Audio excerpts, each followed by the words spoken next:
जंगल में चिंटू नाम की एक छोटी सी मेहनती चींटी अपने परिवार के साथ रहती थी।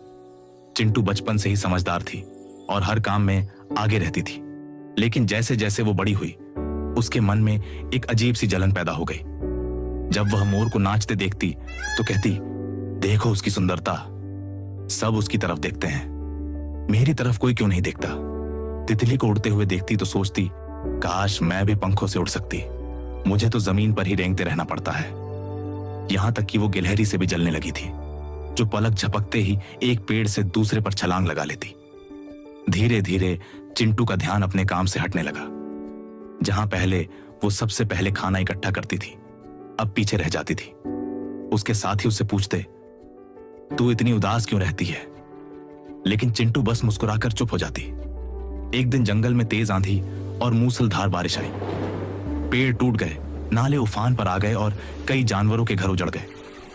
तितली के पंख भीगकर भारी हो गए थे, वो उड़ नहीं पा रही थी। गिलहरी का पेड़ गिर गया था और वो कांपती हुई जमीन पर बैठी थी। मोर की रंगीन पूंछ गीली हो चुकी थी और वो अपने पंख भी नहीं फैला पा रहा था। जंगल में हाहाकार मच गया, लेकिन चींटियों की कॉलोनी पूरी तरह सुरक्षित थी। उन्होंने गहरी जमीन में सुरंगें बनाकर अपना घर मजबूत बना रखा था। चिंटू ने जब यह हाल देखा तो उसके भीतर कुछ टूट गया। वो सोचने लगी, मैं जिनसे जलती रही, आज वो सब मुसीबत में है, क्या मैं कुछ कर सकती हूं? फिर उसने एक निर्णय लिया। चिंटू ने तुरंत अपनी कॉलोनी की सभी चींटियों को इकट्ठा किया और बोली, हमें दूसरों की मदद करनी चाहिए। अगर हम मिलकर कोशिश करें तो सबको बचा सकते हैं। सैकड़ों चींटियां पंक्तिबद्ध होकर निकल पड़ी। कुछ तितली को पीठ पर उठाकर सुरक्षित जगह तक ले गईं। कुछ गिलहरी के लिए पत्तों का बिस्तर बनाने लगी और कुछ मोर के पंखों से पानी साफ करने लगी।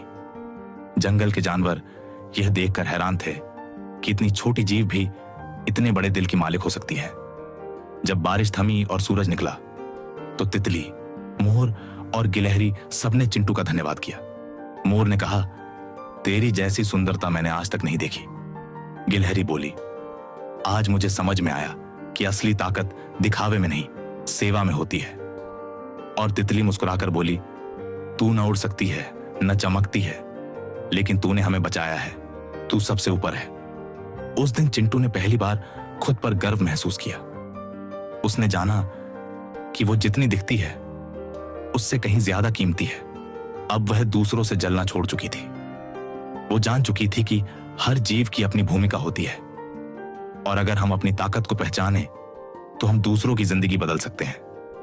दूसरों से जलन करना हमें कमजोर बनाता है, लेकिन जब हम अपने भीतर की खूबियों को समझते हैं और उनका इस्तेमाल दूसरों की मदद में करते हैं, तभी हम सच्चे अर्थों में खास बनते हैं।